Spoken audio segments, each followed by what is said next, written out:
Hello and welcome. I'm Justin Costelli, and this is All About Your Benjamins, the podcast, where we'll be discussing financial planning, investing, and non-financial topics like personal development, fitness, and nutrition. You can learn more and stay up to date at allaboutyourbenjamins.com. Justin Costelli is a financial advisor and founder of RLS Wealth Management, a registered investment advisor in Indiana. This podcast is for informational purposes only and is not advice. Talk to your financial advisors if you have questions.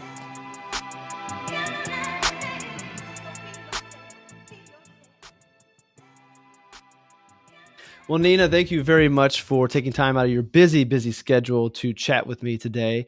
This is the first time I'm actually recording the podcast via Zoom, not an advertisement. It's just what I use, so that hopefully this can go out on YouTube as well. So you can either watch us have this conversation or you can listen to us as we're writing. So thanks for joining me today. Thank you. I'm excited. Just to give everybody a little bit more background beyond the intro, just like pretty much every other guest I've had on this podcast, I met Nina originally from Twitter. And I think you first popped up on my radar because of our friend Josh Brown. I think you were there. He put your picture out. And anything Josh Brown says you should check out, I go check out. And from there, I began following you. And here we are today, getting ready to talk about some business planning for entrepreneurs and business owners. We are also in a study group that you coined, Dangerous Minds. So once a month, you and I and a handful of other advisors get together and talk shop. And then we also did a talking shop together about diversity and inclusion. So you and I have collaborated a lot. I really enjoy it.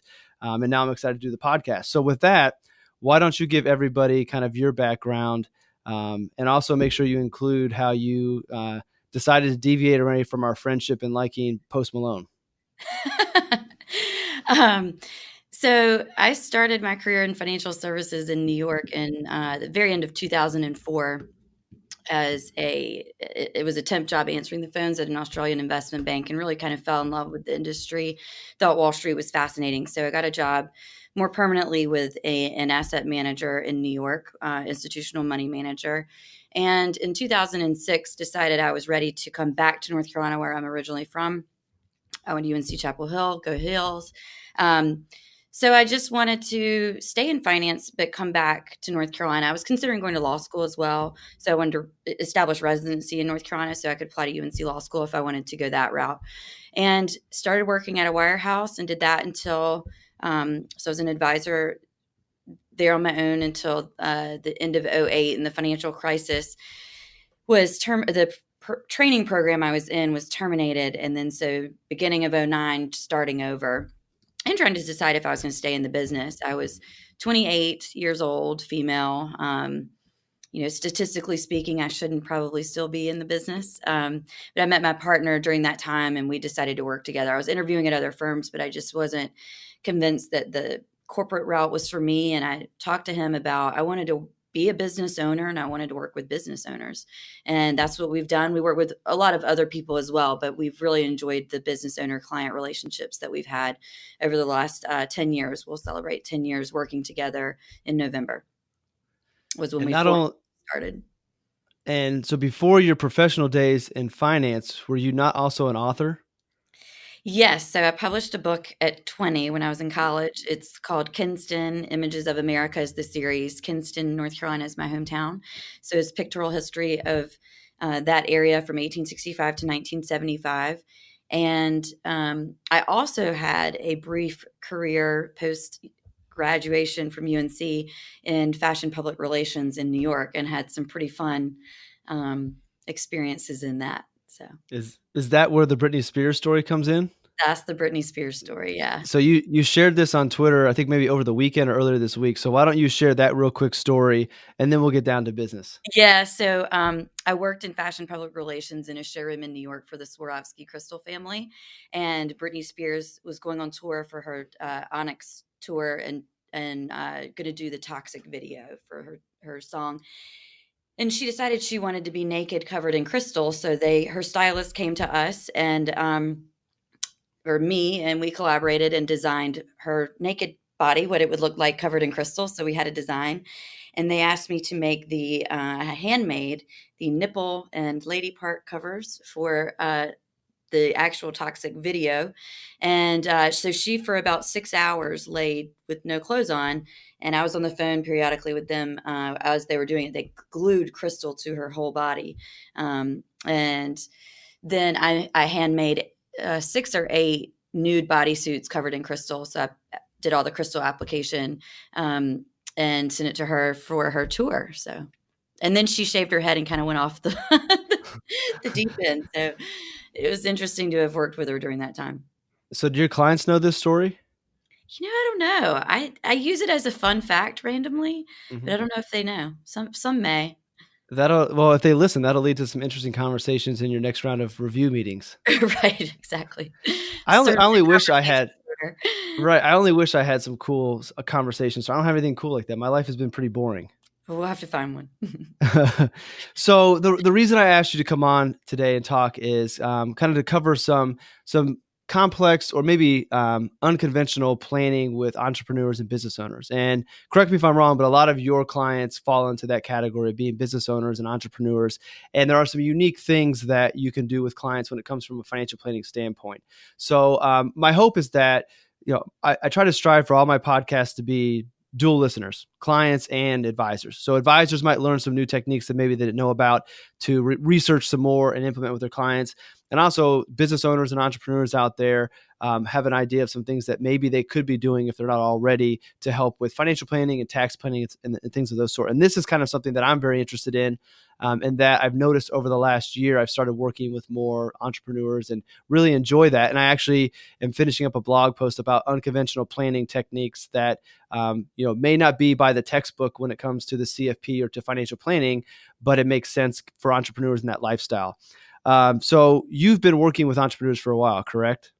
Yes, for 10 plus years. Okay. And what is it about that space that really kind of attracts you or allowed you to develop your expertise in that area? Almost my entire family, if I look at my immediate family, my father, both grandfathers, my stepfather, so everyone was self-employed and ran small businesses in my life. And it was something I was exposed to, the pros and the cons. And the other thing to me that always stood out once I learned about financial planning was that they didn't really have any guidance or advice along the way that I'm aware of to help them both with their business and with their personal assets. So they may have had investments or they may have had a retirement account or plan, but I'm not aware of a true advisor that helped them to make financial decisions for their business. And also just seeing how much business owners have to juggle. So as growing up, seeing that everybody's wearing multiple hats and everybody's got to contribute, and you kind of have, when we started our business, when I started working with Matt, that became even more evident of, I knew how to be a financial advisor, but I suddenly had to be we needed to know commercial real estate, we needed to know HR, we needed to know I'd set up payroll, corporate tax return now, not just my individual W-2, 1044 EZ or whatever, or 1040 EZ. So suddenly my life became more complicated. And as Matt and I have had our business grow, we've faced some of the same challenges as entrepreneurs. So it's been a really natural conversation for us. Do you notice that entrepreneur clients appreciate the fact that their advisor is an entrepreneur herself? Yeah, and that's something we talk about up front. We are not corporate employees, and so we have no agenda but happy clients. Happy clients means they see value. They will keep us in their, book of people that advise them on their business, their attorney, their CPA, maybe their commercial banker. And payroll. So we partner really closely with those types of professions and have very close relationships with those people and share client referrals, because we're all approaching it the same way as consultative. And we have a lot of, our firm has a lot of tools in the quiver to help the entrepreneur in multiple ways. And we make a lot of introductions for them. We'll ask them about their banking relationships, their business loans. And then we're also trying to really help them be mindful of not keeping all of the money in the business, so separating out business assets. A lot of the wealthiest people in America, it's illiquid because it's closely held stock or it's closely held, small companies that they might, when they sell, have, they're flush with cash, but we want them to be financially healthy on both sides along the way. Before we get into some of the techniques, thinking of people on the early stage of being a business owner, entrepreneur, what are maybe like what's the one or two biggest mistakes you see young entrepreneurs, or I guess when I say young, new entrepreneurs, you can be any age to be an entrepreneur, that they make when they first start out with their business? So if you've read The E-Myth, I think that's a great book for any entrepreneur. But one thing it talks about, and one thing I've seen is and dealt with myself is, I knew how to be a financial advisor, and suddenly I was business owner as well. So when you get into it, you may know your job really, really well, and you may be the best cookie maker in all of North Carolina, but do you know how to run a business? And just sitting down with someone that's either done it before that can give you advice, but we've helped many of our clients start businesses, and we sit down with them and say, here is what you're going to go through. Here's where you'll be year one. Here's the decisions we're going to have to make year three. Here's what we're going to look at year five. And we're very proud of the fact that we've taken, we have some clients that have gone from $40,000 in revenue to within 5 years, tens of millions, and help them along the way. And they've come back to us and said, you were right. These were all the things I didn't know. These are all the things that I was going to have to look at. And financially, that's what my hurdles would be, but you already had options and solutions and said we'd talk about them at the appropriate time. So just the mistake being not reaching out and getting good counsel and talking to maybe multiple people. If I were to do it all over again, I think Matt and I could have benefited from maybe we did this, but maybe further along, asked more people, but gone to other advisory firms in the country that we wanted to be like, Mhm. and learned a little bit more about what stages we may face certain hurdles. And that's not just having to do with tax minimization strategies or financial planning. It's at what point do you choose you need a bigger space, or you hire early rather than late? And I've learned a lot through trial by error, and most of it's worked out. How do you hire? What are really Mhm. good hiring techniques? What am I looking for? So in a person. So I think that's just advice I would give anybody. All right. So, not giving actual advice, let's kind of dive into the meat of today's conversation about kind of giving entrepreneurs an idea of non-traditional planning techniques that are beneficial for their financial plan, beneficial for their business, for their personal situation, that many times advisors overlook, either because they don't know, they don't have access to being able to do this, or what I've found is they're not comfortable doing these types of things. And that's kind of where I feel I have grown over the last year. Is I was always by the textbook, and now that I've seen people who have different risk tolerances, and entrepreneurs are, as long as they have the information, they're okay taking risks, even if they know that it may go wrong and they'll regret it. As long as they know, they're comfortable taking that risk, and it's okay to deviate from what the textbook says you should do to help somebody launch a business and get started. Because if they are successful, that deviation from the textbook's not going to matter. Their business will more than make up for that risk. And I shared an example in my blog post about when I started my firm, taking money out of my Roth IRA to seed the company, which is a textbook 101. You never touch retirement money, but that investment in myself and my firm in the last 3 years is, I can't even quantify it. It's more. So that being said, and I'll shut up and let you educate everybody. You sent me over a couple examples of some different strategies you've used in the past. So, compliance officer in me, because I wear all hats. This is not recommendation. This is an idea. This is an example of what could be done. So don't go out and do this yourself. We're not telling you to go do this. This is just something that maybe you want to have a conversation with your advisor, or if you're a financial advisor, you may want to research to see if it might make sense for your clients. So the first one was about a sale of a business and some property. So kind of walk through a strategy in that, and I'll make sure I stop and interrupt you to make sure we don't talk over the non-advisors out there.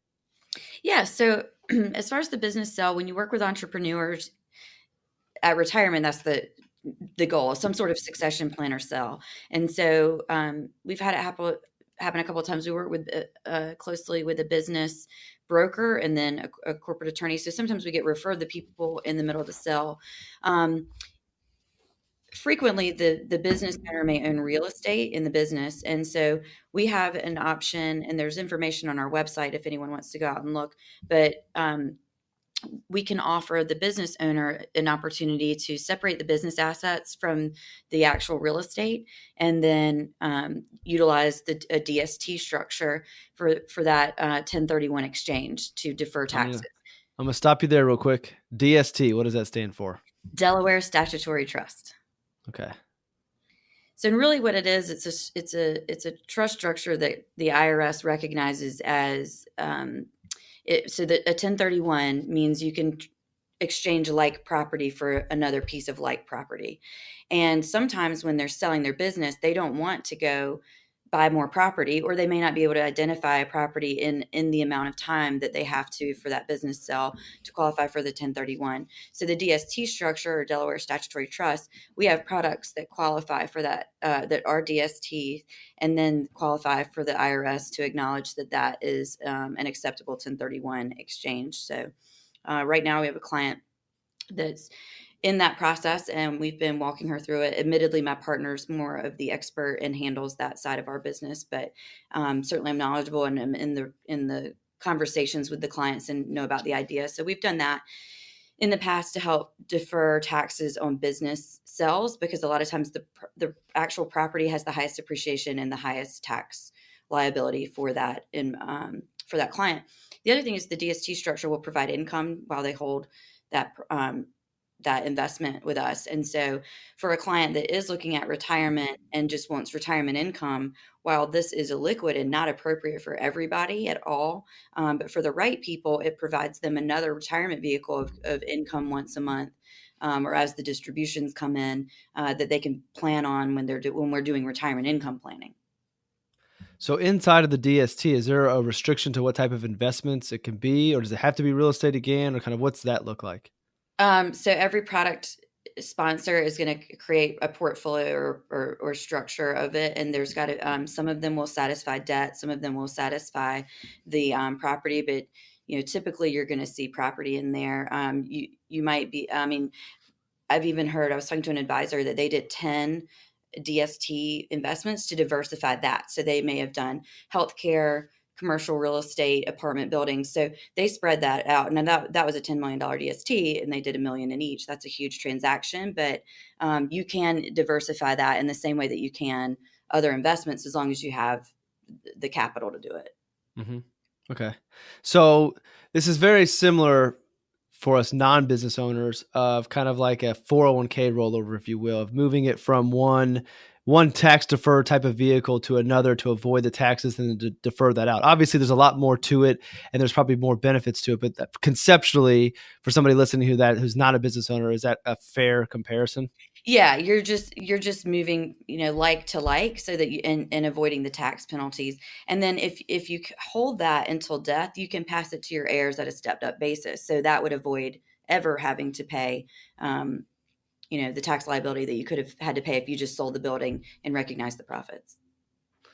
So I can only imagine the type of savings that clients and business owners see by doing stuff like that. But again, this is something that I don't have any personal experience with yet. Hopefully one day I will, but I could see where a lot of advisors would miss out on opportunities like this to help out. So there's option number one of an example of where working with an advisor who specializes in this area can save a lot of taxes and also set up heirs down the road to be inheriting a stepped up cost basis. Any other things you want to add on that example?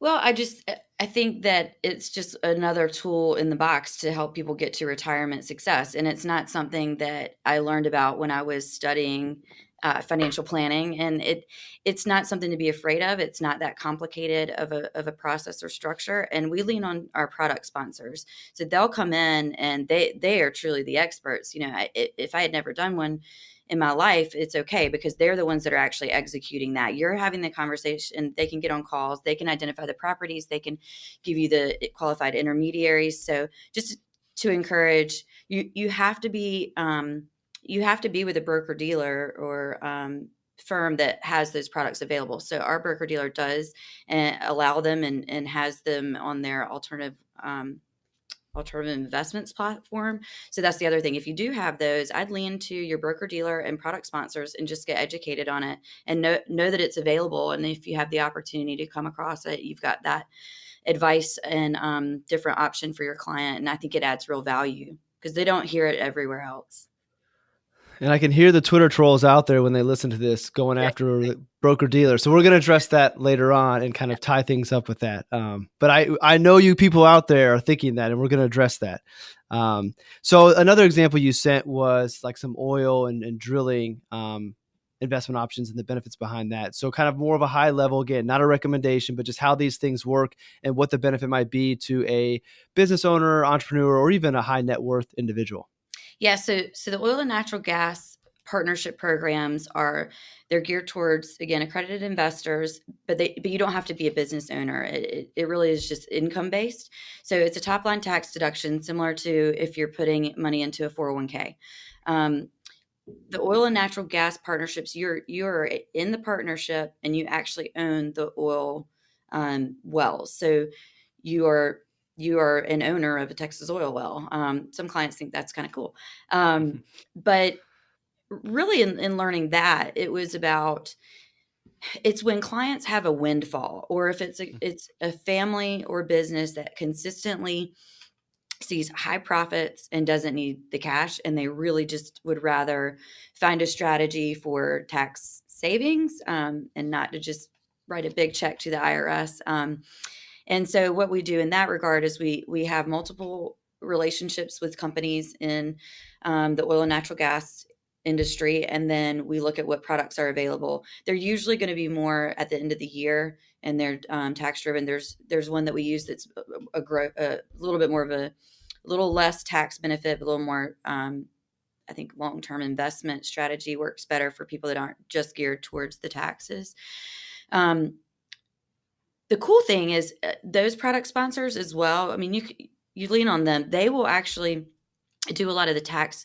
They have CPAs on staff, so you give them the numbers. They'll come back with the amount that the client puts in, what the deal is, as far as that particular deal that year, what the write-off will be. Some of them are 80 to 90% top line write-off. So if a client puts in $100,000, they may be able to write off 80 to 90% of that, or $80,000 or $90,000. And if they're in a high tax bracket, that could potentially save them, $35,000 to $50,000 in taxes. And then as long as the deal is there, they get the income from the oil producing and natural gas producing as they sell that and pump the wells. So again, it's another income strategy that also includes tax minimization that we've used. I really had not heard of these at all when I started working with my partner. He had more experience with them, but we've every year placed clients in them for those appropriate for the deal that we know consistently have high income, or if they've had a windfall, business sell, something like that. But they're illiquid, and they're not for someone that is going to ever need that money again. They get distributions from it, but they don't go back and get necessarily their lump sum back. That's not the way they work. And the other thing is I've been able to actually go on a due diligence trip. Some of these investments and products, we won't work with the company until we do some due diligence on them. So we're meeting with the leadership of the company. And so we've actually been through every process of the oil. It's a fascinating industry. Everybody has a very specialized job. And even, we've met with engineers, we've met with the people that design some of the wells, and we don't do exploratory drilling necessarily. The oil industry has become very sophisticated with technology, so they know the oil's there.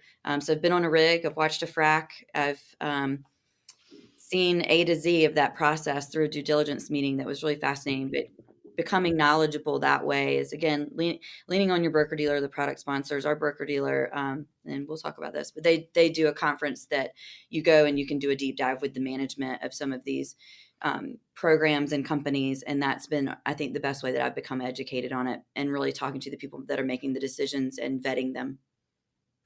So somewhere along the lines, I think it kind of falls into the same strategy, but I think the first time you and I kind of talked on the phone, just comparing businesses and getting to know each other, you told me about a similar end of the year strategy, but going out and buying heavy SUVs.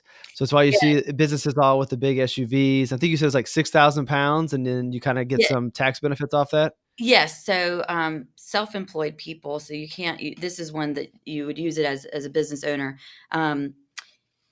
Vehicles over 6,000 pounds, non-farm use. You establish a percentage of business use, or fall under the Section 179 tax deduction. And so business owners can use that. And I think it's every 3 years. They just changed some of the rules on that last year. But we always say we discuss it with clients. If they're, hey, have you used it? Has your CPA talked to you about it? We never recommend that they actually do it, because that is actually, I mean, that's giving tax advice, and we don't do the tax return, and we don't give tax advice. So we do ask them to talk to their CPA. And then if the CPA thinks that it's a good idea, we just kind of discuss what they're going to go buy, how much money they're going to spend, and how they're going to structure the purchase of the vehicle. So I'm not going to lie.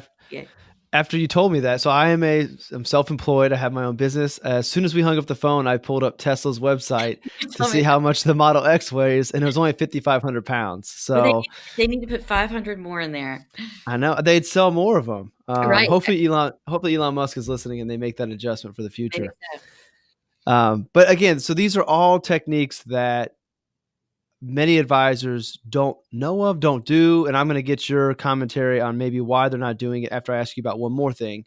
But I think it's just good to know that while there's the standard IRAs and 529s and the basic financial planning that covers most scenarios, for those individuals in different situations, there are complex things that are not normal to everybody that are out there to help with financial planning. So the last one, and I'm interested in this just given where I am in the progression of my career and working with business owners, kind of falls in the 401k spectrum. And this is going to be entrepreneur and business owners specific, most likely. But you talked about profit sharing and cash balance plans, and everybody knows about 401ks, but there's some unique things you can do with the 401k that maybe some business owners are missing out on.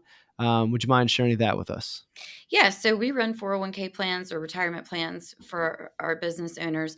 And we don't start with looking at, hey, what platform is best for you? This guy does education videos once a month. We're going straight to how do we max you as an owner in savings, and how do we save the business and you personally the most amount in taxes that you can afford? It's also a really great benefit for the employees, especially if they're a small business. It's kind of golden handcuffs. It's another benefit that they get. So 401k is obviously the employee deferral. We'll do a match strategy on that. And then on top of that, we'll add profit sharing as long as they have the affordability. And that's discretionary each year. But when you run into highly profitable businesses, a lot of those, you can look at case studies online on Kravitz has a great website that I believe I sent you, but cash balance plan is basically you're adding that on top, and it's maximizing owners that have high profitability. Typically, you're going to see that in legal practices, medical practices, dental practices. I see it more frequently with top-heavy plans in general because it doesn't cost the owner that much, because their payroll isn't that much for the rest of the rank and file. And what the cash balance plan is, so the 401k and profit sharing, most people are pretty familiar with, but a cash balance plan, I say it's kind of like putting a hat on. It's just an accessory to the plan that you have in place. It's a defined contribution every year you have to have an actuary run the numbers, but any third-party administrator, if you're already doing 401k plans, they do the actuary. So you're not having to do any of this. You just need to know it's run by the actuary. It's determined by age and years to retirement. And typically we wouldn't allow a client to put one in place, or we wouldn't do it for them or recommend it if they're not at least going to be able to contribute 3 years. So when we talk about the company being profitable, you want to see that profitability and ability to put the amount of money away, because it's a pretty substantial amount of money. So some of our clients are putting well over $100,000 into their retirement plans per year, and the business has to make a contribution to the employees. So that's a business cost and write off, but because they have to do the match, the profit sharing, and the cash balance contribution. Cash balance plans are not invested in the way that your 401k is. So each individual has their account, and they can see the balance, but they just get a small interest credit each year that's defined by the plan. So typically it's going to be around 3%. And then do you guys handle the investing on that side? How does it get that 3% credit? So when you establish the plan, you choose what investment vehicle will be for the pooled assets, and then you have to manage to that. And again, you're working with your platform provider and your TPA on that. So we're kind of the hub. We know the concept. We know that it's in the strategy, but everybody else is really executing it for us. So in all of the things I've talked about, we're kind of the hub. We're just sharing the idea, and then we'll go bring in the people to execute it based on our clients' personal needs. Okay, well, I'm going to put you on the spot here. Those were the three that you sent me over, so I'm going to see how good you really are. Okay. What would be the one? So of taking the three that we already talked about, take that out of the mix. What is one other strategy or unique thing that business owners have available to them that would be kind of like the most valuable thing you could tell somebody? So again, not a let's go back to you being the idea person to say, hey, this is something that most business owners miss out on that's very powerful that you should look into in your situation. What would be the most valuable piece that you could give a business owner? So as far as tax minimization or just in general? Whatever. Yep.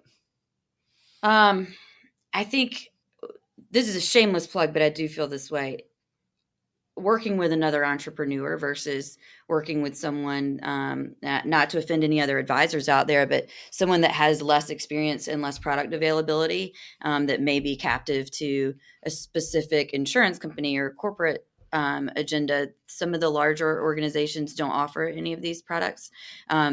Most people are going to offer cash balance plan, but as far as the oil and natural gas and DST, that's going to be more independent advisors. So I think just being aware that could be limitations with the advisor that you work with as a business owner, that you're missing out on some of the advice and strategies that as a business owner that I know about and have had to go through. But I also know payroll processing. I kind of know the aches and pains of running a business every day. So being able to have that question, as far as financially, I'm not sure there's one thing. Mm-hmm. I think that's a fair answer.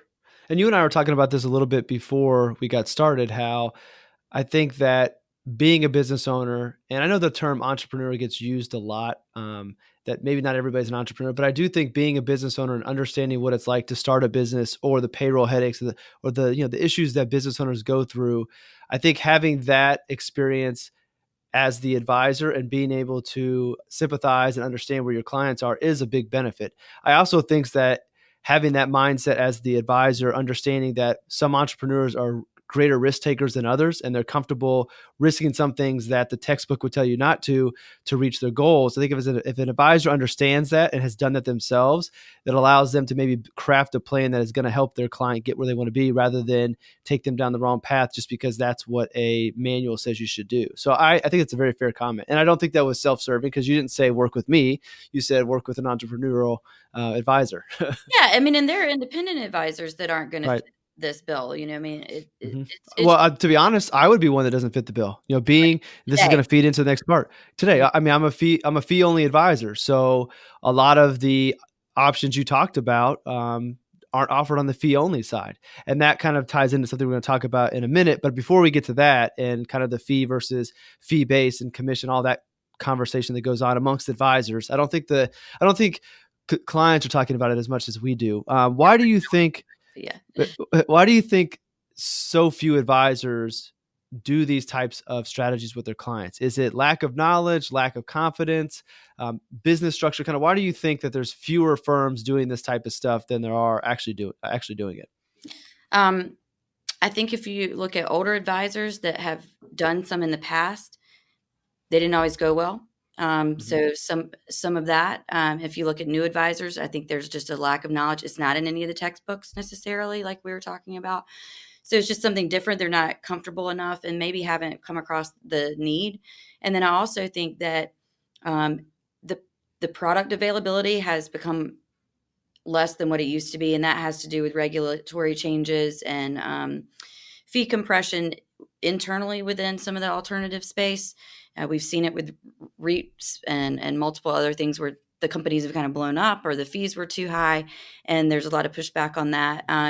So I think there's varied reasons. I'd say probably the number one is lack of knowledge, and probably maybe with a company that doesn't offer it as an available product. Well, speaking from personal experience, I think it is a lack of knowledge because I did not know all of these, and part of it is early on with my firm, my clients weren't in an area, not all of them were accredited. So some of this stuff wouldn't have been an option, even if I could have offered it, or they weren't business owners needing to do some of this stuff. But as my firm grows and my clients grow and new clients come in, these types of things I think will become something that I'll want to evaluate. So I think there's that lack of just experience knowledge. I also think that when you think about the financial professional community and the dialogue that goes on, that's so fee only and commission and fees, high fees are bad, and not really looking at like the net gain to the client. So yes, I'm sure some of these things we talked today, you can go out there and have an expensive investment, but then when you look at the tax savings, that expense was well worth it. So the benefit isn't necessarily reflective of the cost, it's the end result. So I think that's the other part is if you're a younger advisor, you're reading Twitter and FinTwit, so much of it is fee only is the way to go, stay away from commissions. And that steers those advisors away from even looking into this stuff, which leads me to the next question. This is not asking you to defend your business because you have a tremendous firm. And I know you personally, and I know you do a good job for your clients, but kind of how do you handle questions from the public about not being fee only and doing products that are commissioned, because obviously they have a huge benefit for your clients, but kind of how do you combat that dialogue that goes on amongst other professionals?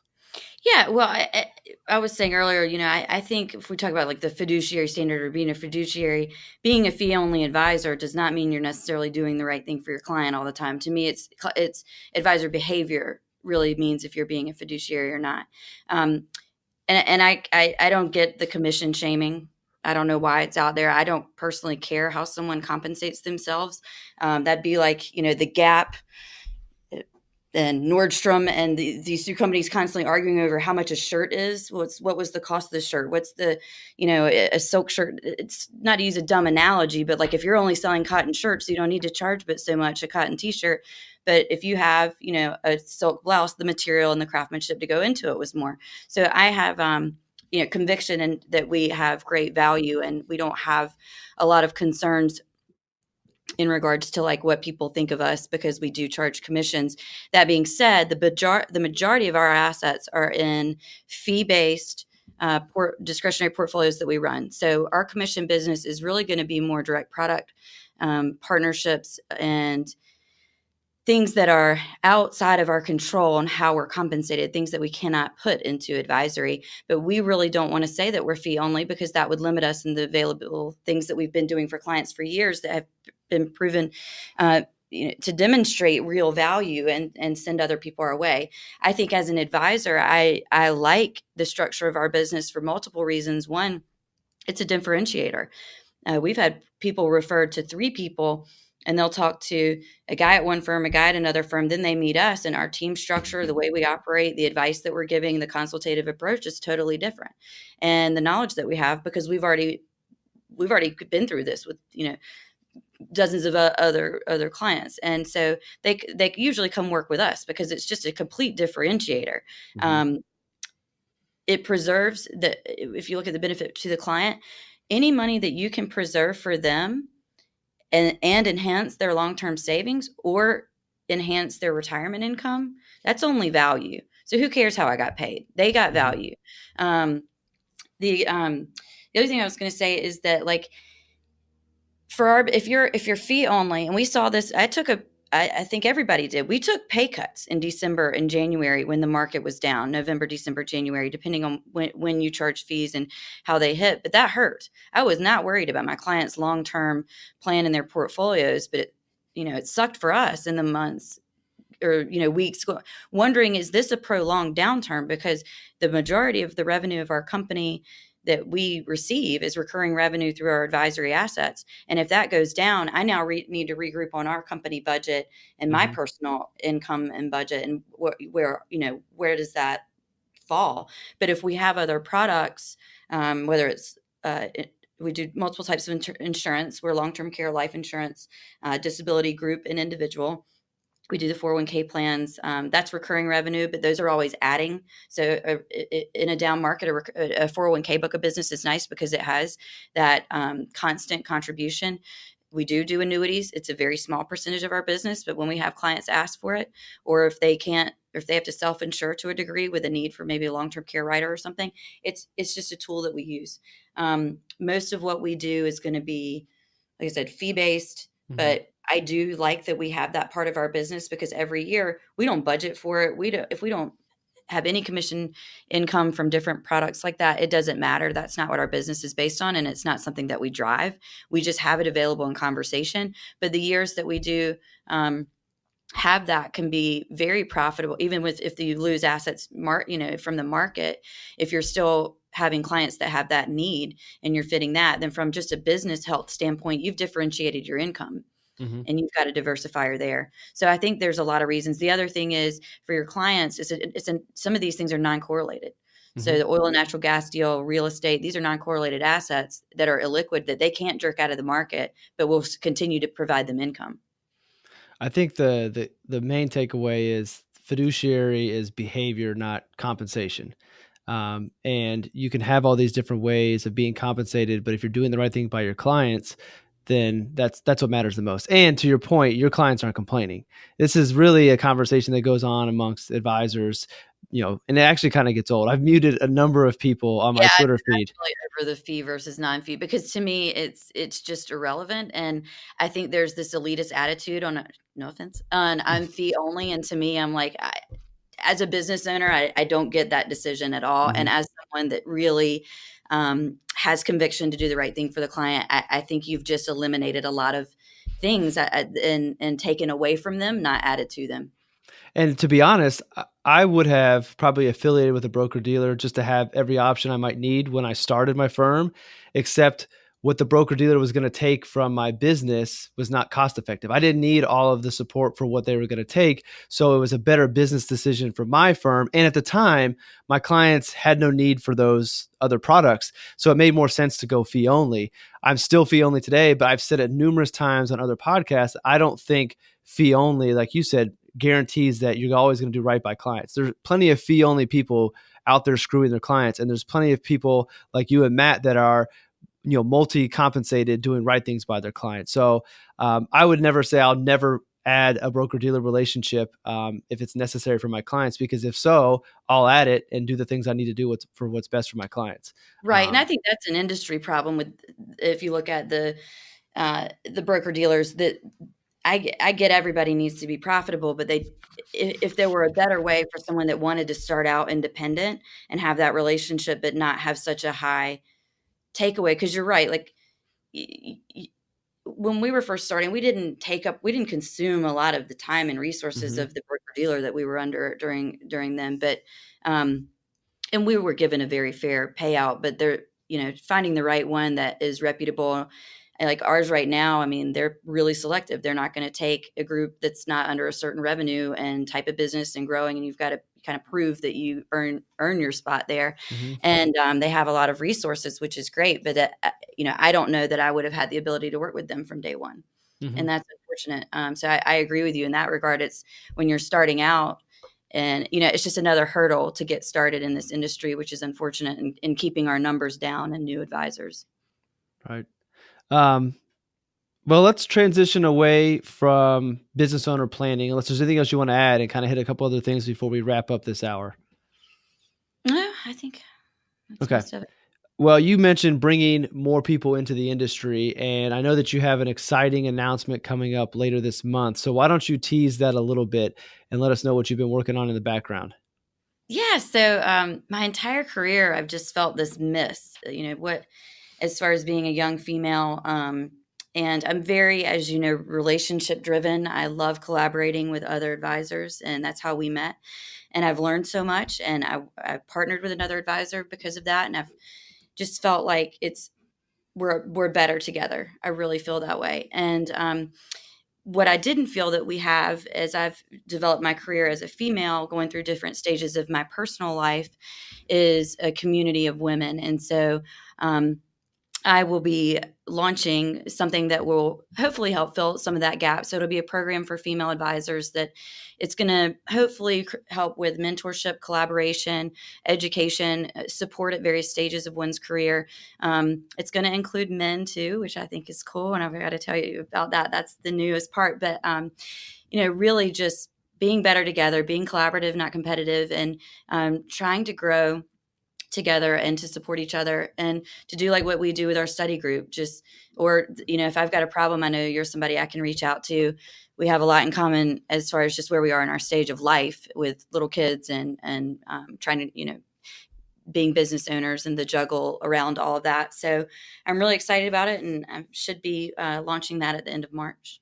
Awesome. Well, when it gets announced, I'll be blasting it and helping you, shout it out that megaphone and let everybody know about it. And not only do we same stage of life with kids, but all boys, right? You've got 2 boys. I've got 3 boys. Yeah. And you've got 3. Yep. I just don't think I could take 3. But So, yours are so, so crazy thing is, I don't know if this actually happens, but we have actually talked about maybe going for a 4th. I don't know if it'll happen. bless your wife. I don't know. It's almost more her idea, but I'll tell you, and then we'll get back to business. It's the reason I'm actually open to it. Like, I was ready to start moving on to that phase of life where we can travel more and do more because the boys are older. But Silas is 16 months old, and his phase right now makes me want to do it all over again. Like, he's so much fun right now. I'm like, this would be kind of fun to do again. So I need him to start turning into a stinker, so I don't want to do it again. You're right. You need the reminder. Yeah. I'll send one of mine to you, and you can see how it goes. Yeah. But kids are always better with other people. They're always like, they always act up with the parents, with other people that are good. Yeah. With All other right. people. All right. Well, we'll transition. I've still yet to find a smooth transition to talking about one of my other passions, which is fitness and wellness, and incorporating that into our lives. Because I think that's important for financial planning. I think that we think about healthcare costs and retirement. Well, if we take care of ourselves today, hopefully that minimizes those costs. But being a business owner, boy mom, having the side project, how do you find time to kind of balance things out and keep yourself in good shape? Physically, spiritually, emotionally, kind of what's your go-to? I don't know that I am in shape in all of those things. But it is, I didn't work out a whole lot. I mean, I was blessed with, I didn't really have weight issues when I was younger. But after I had my first and second children, so I gained 80 pounds with the first, 73 with the second. And I had never been that size in my life. So I had to work out to get the weight off. And I started a class that I really liked. I joined it was called Pure Bar, or is called Pure Bar.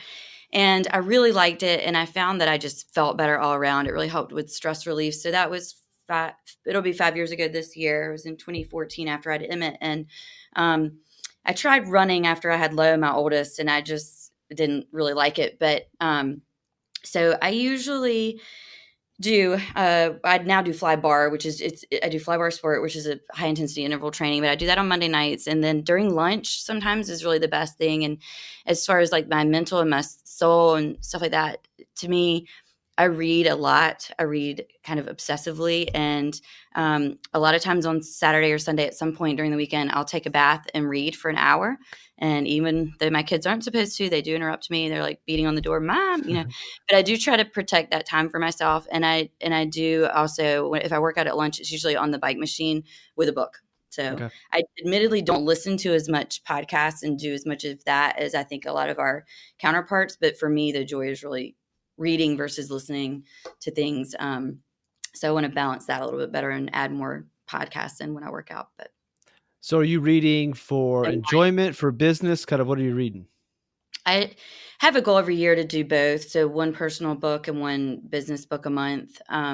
So right now, and I share book ideas with a lot of people, but right now I'm reading Relentless by Tim Grover, who is trains professional athletes, which is really fascinating. And I'm reading the Steve Jobs bio.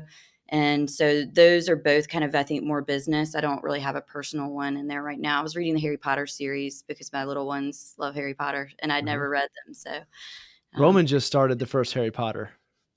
It's good. Yeah, I enjoyed it. And we went to Universal and Diagon Alley and all that. It was cool. I actually liked it a lot more than I expected. The Relentless book, are there stories about Kobe or Michael Jordan in that book? He was both? Michael Jordan's only trainer for years. Okay, that's what I thought. That was his only client for years, but he's trained both. Yeah. Okay, I thought so. I'll have to check that book out. should check it out. Yeah, it's really been good. Well, I'll put it in the show notes since that's your book recommendation for this Okay. podcast. Well, I always like to ask my guests the same question. So the question for 2019 to kind of conclude is, what's the best financial decision you've ever made? I had to think about that one when you mentioned it earlier, but it was to sell my rental property. Um, I just got sick of something else to deal with. Hmm. So, I mean, from a money standpoint, it did fine, but I just needed less problems. Did you set out to have a rental property by design? Because we have a rental property, but it's because we bought a townhome at the peak of the housing market and are upside down on it. Yeah, that was pretty much it. So my husband and I bought houses in 2006. We did really well with his actually, but mine went down. It was a condo.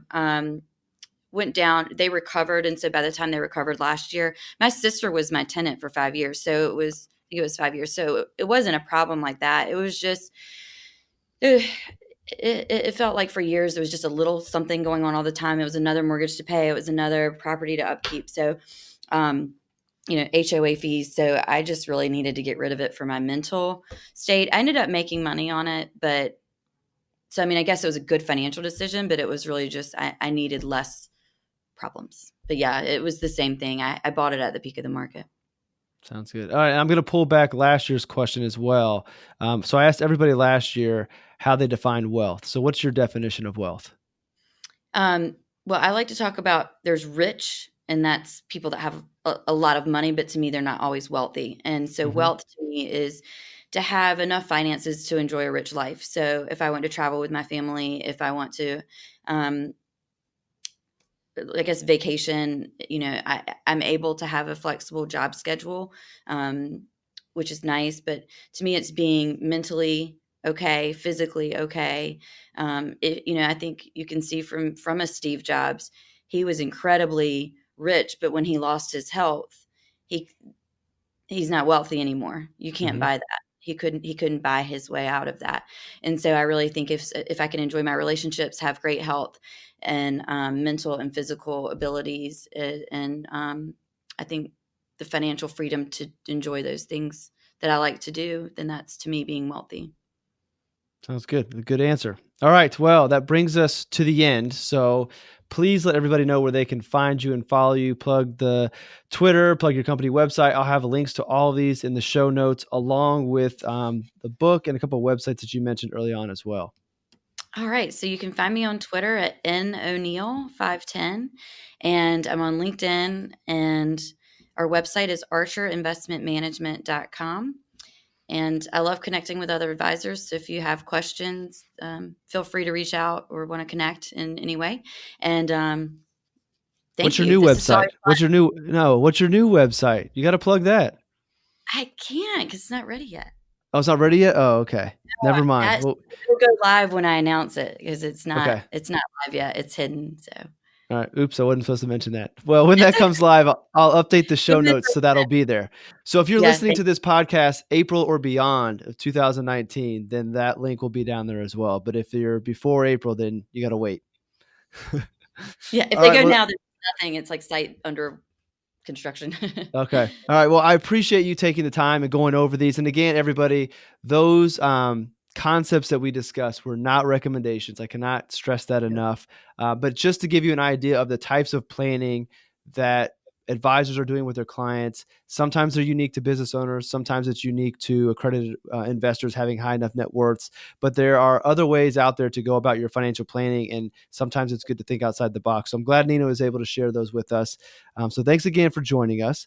Show notes will be allaboutyourbenjamins.com. If you're watching this on YouTube, allaboutyourbenjamins.com is where you'll go. You'll find the link to iTunes if you want to listen to it there as well.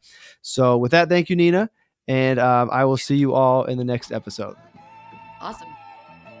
Justin here again. To listen to more episodes of All About Your Benjamins, the podcast, head over to allaboutyourbenjamins.com or find it on iTunes. If you have any guests or topics you'd like to hear covered, you can email me at contact@allaboutyourbenjamins.com, or you can find me on Twitter at Justin Castelli. That's at JUS10CASTELLI. If you enjoyed the show, please consider leaving a review on iTunes to help make it easier for more people to find All About Your Benjamins, the podcast. Thanks so much for listening. I really appreciate it.